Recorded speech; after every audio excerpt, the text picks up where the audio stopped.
I have braved the Shadowdark and lived to tell the tale. Well, my characters did not live to tell the tale, but I survived it personally. So I've been hearing about Shadowdark RPG for a while now. So that's interesting when a non-D&D tabletop role-playing game gets talked about with some frequency. A sign that something's going on, that there's a decent amount of people enjoying it. The Kickstarter to fund Shadowdark did very, very well. It's created by Kelsey Dion, also known as the Arcane Library. So congratulations to her. That was a phenomenal success. So what did I think about Shadowdark? What was my experience playing the game? Do I think it's better than D&D? I know that's kind of an unfair question, but at the end of the day, we always are going to make that comparison in our mind, even if the RPG in question isn't trying to be better than D&D. It's just trying to be the best version of itself.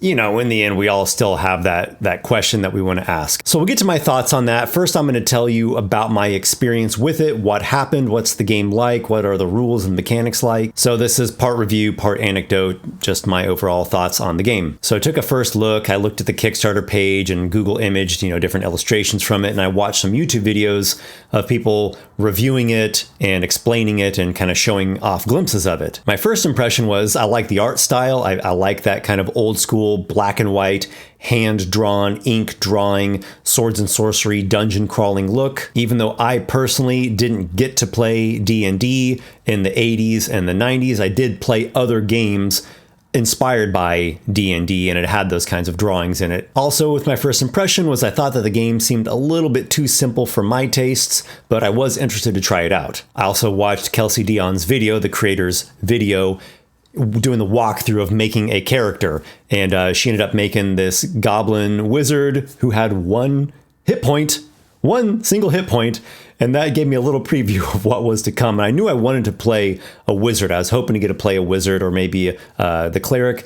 So because I thought the spell casting would be the most different thing about Shadowdark to play. I thought if I played a fighter, it wouldn't be as different as, what I've played in D&D, different versions of D&D and other games. All right, so character creation. Got together with the GM and the other player, and since we're just two players, we each made two characters, a level 0 character and a level 1 character. So I got myself the Shadowdark character sheets and my pencils and my dice, and I was very happy to play this kind of old school. If you can see here, the character sheet, this is actually two character sheets, so it's really just like half a page. It's a very simple, trimmed down, straightforward, not really much clutter and not much fluff on the character sheet. So the way that you roll your ability scores, or stats as they're called in Shadowdark, is you roll 3d6 down the line, like old school D&D style.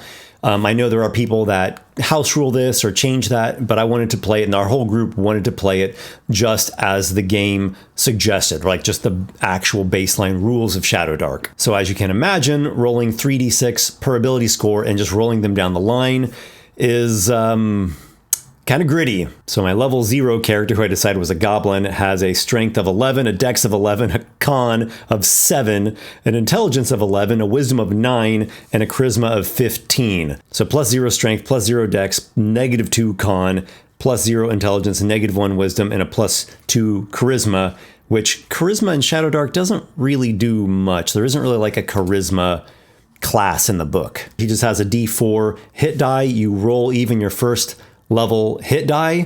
So he has 1 hit point. It was a d4 -2, and I rolled a 1, but you get a minimum of 1 hit point. That'd be kind of weird if your character just started off dying automatically. And that's basically it. You don't really get anything as a 0 level character, and then if you make it to first level, then you take your class. Oh, my goblin actually did have a racial talent called Keen Senses, which I believe was advantage on perception checks. Well, really, there are not skills in this game. It's really you're only rolling ability checks, just stat checks. So it would just be a plus, just a -1, a d20 -1, but with advantage. So there's no proficiency bonus, there's no skills, there's no weapon proficiencies, there's none of that. You're always just rolling a d20 plus just, your raw ability modifier. And then my first level character, I did actually get to make a wizard. Here's what I rolled: a strength of 10 for plus 0, a dex of 14 for plus 2, a con of 7 for -2, an intelligence of, it was 12 for plus 1, wisdom of 12 for plus 1, and a charisma of 12 for plus 1. So the human racial trait is you get an additional class talent. You do not select your class talents. There's a small table and you randomly roll your class talents every odd numbered level of the character. So starting at first level, I'll have 1 from Wizard 1 and then 1 from my human ambitious trait. So luckily on my ambitious, I rolled and got the +2 to intelligence, bumping my intelligence up to 14. And then my other random roll for my wizard talent was I got advantage on one of my spells. The way the spells are done is you actually make a spell casting ability check. So like a wizard makes an intelligence check whenever you cast a spell. DC is 10 plus the spell level. If you succeed, you cast the spell. If you fail, then you can't cast that spell anymore until you complete a long rest. So no spell slots, no memorizing spells, just that simple mechanic, which I thought was interesting. The spells I took were Detect Magic, Charm Person, and Sleep, and I picked the advantage on the sleep spell for my wizard talent there. What else should I say about my wizard? Had a dagger, a longbow, which I was not proficient with, the crawling pack, oil flask. Yeah, that's about it. Oh, my hit points. I rolled my D4 and I rolled a 4. I rolled max, but with my -2 con that ended me up with 2 hit points. My character had 2 hit points. And I said to the GM, I hope the monsters in this just do like 1 damage, and I hope they all have like 1 or 2 hit points as well. Oh no, young Jedi. Oh no. And that's about it. There really isn't much customization in Shadowdark. You pick your race, you pick your class. What else do you actually select? Your gear. You spend your gold and pick your gear. That's it. Everything else is what the class or the race tells you get and what you randomly roll. So you do basically have to just play the character that Shadowdark tells you to play. Since the math of the game is so low, since the actual numbers and bonuses are so low, and you're rolling D20, I could already tell from the outset that the main thing going on in Shadowdark is hoping that the D20 rolls in your favor. The main mechanic of the game is, I hope I roll high, because when you only have like a +1 or +2 or maybe a +3 on your rolls, what the D20 gets is way, way more impactful than anything that you built into your character, any choice you made, any actual, stats or features or anything. It's really just who rolls good on the D20. The D&D is that way as well. It's not as much, and there's proficiency bonus, and there's things you can take and some options you can pick from. I do think that 5e D&D is a little too much of the I hope my D20 rolls well as a mechanic, but it's not bad. It just could be better. So Shadowdark kind of goes to the extreme on that. It's just really a lot of blind luck or dumb luck. Okay, so the adventure kicked off. We arrived at the exterior of the dungeon. It was a big ruined citadel, and there was a vulture up on the roof that was looking at something. There was a front door, a back door that had been boarded up, and like this mound that suggested maybe a tunnel going in. So already some interesting decisions to make in terms of, what the characters want to do, how do they want to interact with the entrance to the dungeon. I told my goblin Keoff to go up on the roof, so I used my grappling hook and rope, got that secured, sent him up. He had to make a climb check, so that's just a D20 strength check. And what did he have? A +0? A +0. And he rolled 5 under the DC. It was DC 9, and he rolled a 4, so exactly 5. So that meant he fumbled it. So he fell at some point on his rope climb, and he just has 1 hit point, so he was just dead like that. So level 0 character, bye. Alrighty then, so we just decided not to mess with the roof and went ahead with the front door. The back door had been like boarded up, so that seemed like someone's trying to keep something really nasty sealed in there. We explored some. My ally used light, and then his 0 level, he also had a 0 level goblin as his other character, like his secondary character. The goblin was holding a torch. And light sources go out after 1 hour of real world time. So like a meta mechanic in there, which I thought was kind of interesting. So yeah, we're exploring. I tinkered a bit with how magic works. We came across a kind of Ettercap creature hiding on the ceiling. I cast Charm Person on him and charmed him. So I thought that was really cool. So we got this kind of NPC Ettercap to interact with. I was enjoying with that interaction. The way that ranges are done for the spells and attacks and everything is they are categorized as, and make sure I'm saying this correctly here, close, near, and far. So close means it's like right next to you, like adjacent or melee. And then near is like within, I think, 30 feet or something. I think the GM was saying 10 squares. So maybe you can do it in 2 different ways. And then far is just like, I think, anything you can see. So I didn't really like that way of categorizing the distances. I get what that's going for. And there were some situations where I guess it sped things up, but it more often slowed things down than sped things up, because there were more situations where I was trying to figure out which one's near, which one's close. Those two terms, they sound kind of like the same thing. And I'm still trying to figure out like how many feet away something is. And I'm reading my spells and it's like a near cube. And I'm like, what is a near cube again? And how big is this room? So I think most people, myself included, are used to things being measured in feet. So that's not really a problem. We're used to that. And it's a pretty clear way to determine the ranges of things. So the ambiguousness of the near, close, far thing, I didn't really care for that, but it wasn't like terrible. And there were a couple of moments where it did speed things up, where it was just like, okay, I cast sleep into this room because it's not a huge room, and we'll just understand that it's, affecting all the enemies in there. Which is what I did. The Ettercap ally kind of showed us where his allies were holed up in the dungeon in this like treasure room, and I cast sleep and I didn't fail, and put them all to sleep, and then we like stole all the treasure in there, and then we went out of that room, and the light spell that my ally, the cleric, had cast, it went out. Like I guess it timed out, or it ended. And I kept trying to ask the GM, like, well, don't we also have a torch burning? And what, didn't he have the light spell going? And like, couldn't he just have known the light spell was going to time out and just recast it? So I don't know. The GM didn't really throw us a bone with that. Maybe that was part of Shadowdark, that they are supposed to go out before you renew a light source. Or maybe he just really wanted that moment of like danger and peril. And so we didn't really argue with the GM, and I thought, hey, let's see what the mechanics of Shadowdark are when you get plunged into darkness.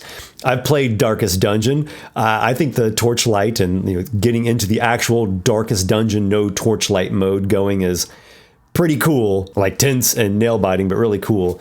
So so we heard some monsters approaching in the darkness, and my ally was going to cast light, but I went first, and I cast sleep again, but I failed my spellcasting check, so I couldn't cast sleep anymore. And then I moved to get behind some crates or boxes or something. And then my priest ally, he rolled for light and he succeeded, so he cast light again. And we saw there were skeletons coming, so sleep wouldn't have worked on them anyways. And so we're still in the first round of combat. The skeletons take their turn. One of them comes to my character, attacks, hits me, and I go down. I have 2 hit points, so I just go down. And then you do this like death roll, dying roll or whatever. You roll a D4, add your Constitution modifier, and that's how many rounds your character has until you actually die. And I think you get a minimum of 1 round. So I rolled it, and I just got the minimum because it's a D4 -2. My con's a -2 because you can't put your ability scores where you want them to go. You're just kind of stuck with what you rolled. All right, so that's the end of round 1. We go to round 2. My character's first in initiative. At the start of your turn, when you're dying, you do a death saving throw.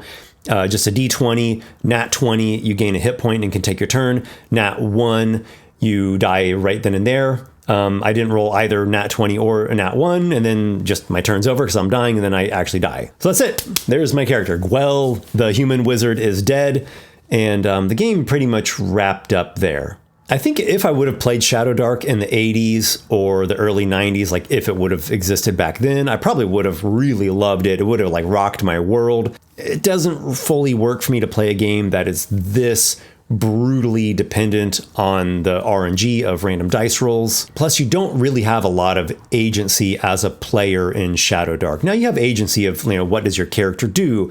Imagining creative solutions. Like, that's pretty wide open. Like, the player perception and experience engaging with the game, that itself is very free-flowing and open. So that part's good, and you have plenty of agency there. But in terms of like the actual game, like the mechanics of the game, how the rules work, how the math functions, the choices that you make, how much your own choices impact the outcome of the scenarios, in that sense, you don't really have a lot of agency as a player in Shadowdark. So that really wasn't my cup of tea. There's not really anything else I could have done. I guess I maybe could have just tried to run away more and not do a combat encounter? I don't know. So unfortunately, the kind of lack of agency and the characters just die so fast and easily did make things feel a little bit meaningless. I had trouble taking my character seriously or connecting with my character. It was fun. I had a good time. I was like, joking and laughing and enjoying it. But that's kind of the way I had to play it because I knew he was just going to die like at any instant. Our characters were like ants in a frying pan or sugar cubes dropped into water. And since I couldn't really connect with my character, I couldn't really care. Now, I do think 5e goes too far in making the characters too resilient. And 5.5 has gone even farther with this. Now the healing spells do like twice as much healing, and it's just a bonus action to drink the potion of healing. And you can take a feat now to make these like treats that you can eat in the middle of combat, like these video game health refill snack bars that you just consume like you're fighting the ogre. I'm gonna crush your skull. Hold on one moment. I'm, Link here eating my shish kebab that I cooked to refill my health bar. So, 5e I think has gone too far in that direction. And in my own campaign setting of Ikoros, there is a rule where when you complete a long rest, you don't get the free refill of all of your hit points. You still have to expend your hit dice to do that. And that does make things a little grittier, a little more dangerous and tense. But still, it's only so much you can do to mitigate 5e, making the characters these like crazy, resilient video game superheroes. So I'm thinking I would probably like a game that is between D&D and Shadowdark, where you're not the ultra resilient video game superhero character who can't die, and you're also not the fragile sugar cube character who dies super fast and is so utterly dependent on the RNG of dice rolls. Now, there were a number of things about Shadowdark that I really did like. I made a whole bunch of different notes about things I enjoyed about it. For one, it was cool just getting to see a different perspective on a TTRPG. I have played a number of tabletop role-playing games, though I've played vastly more D&D, 3e, 4e, and 5e than any other RPG. So just getting to think about these like different design approaches, that in of itself I thought was very interesting.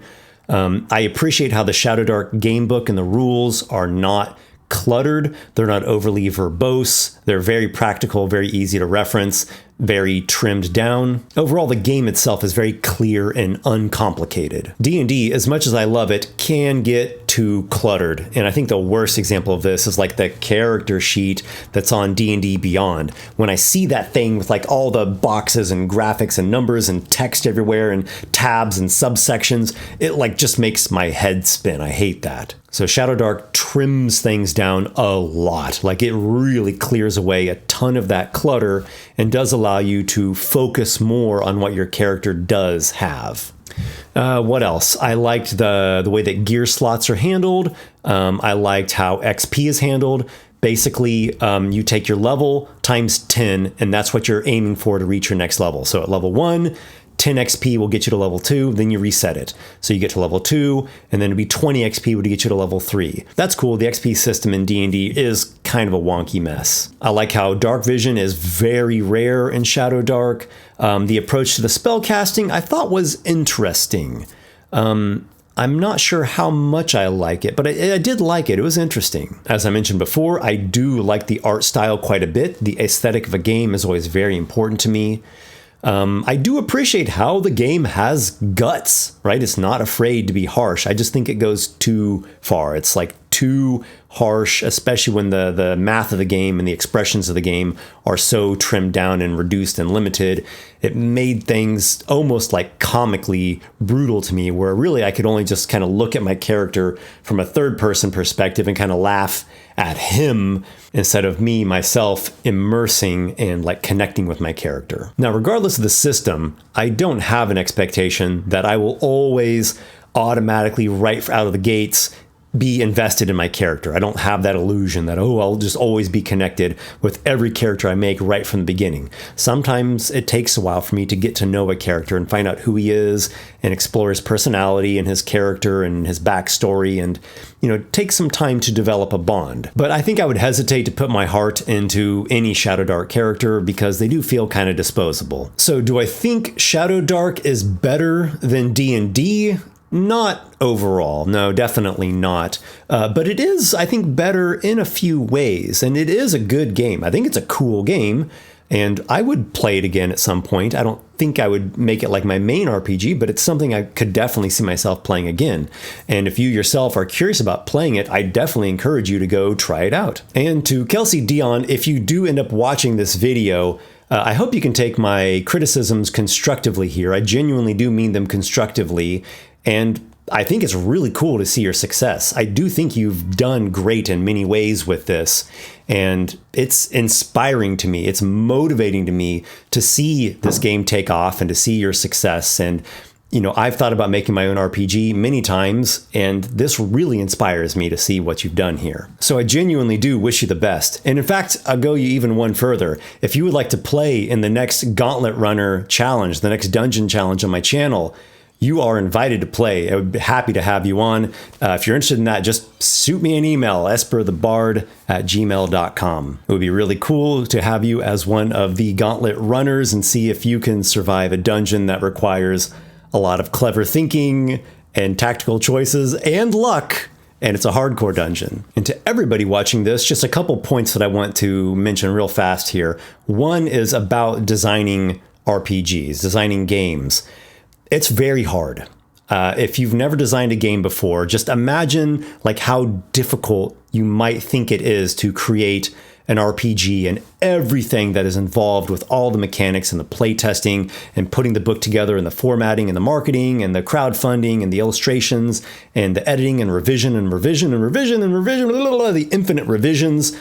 Everything involved. It's way harder than what you are imagining it might be. It's very hard, particularly to make a good game. To make a good, new and innovative game is very difficult. So anyone that does, a pretty decent job at that or even a great job at that really should be applauded. And the other thing is that even though I'm disenchanted with WotC, I still love D&D. I love our game of D&D. It's about us. I love making content and writing books, and I'm going to continue doing that. It's very much my passion, and it's so great to have you along with me. I am going to be launching a Kickstarter for Gauntlet Runner here in a few months. You can already go and follow the pre-launch page, which has a bunch of preview stuff on there. The link is down below, so go and follow that. Show me some love. It's going to be a book of hardcore 5e dungeons that really test players to their limits, some of the best and most dynamic dungeons that you've ever seen, unforgettable dungeon challenges. You can run it in the competitive style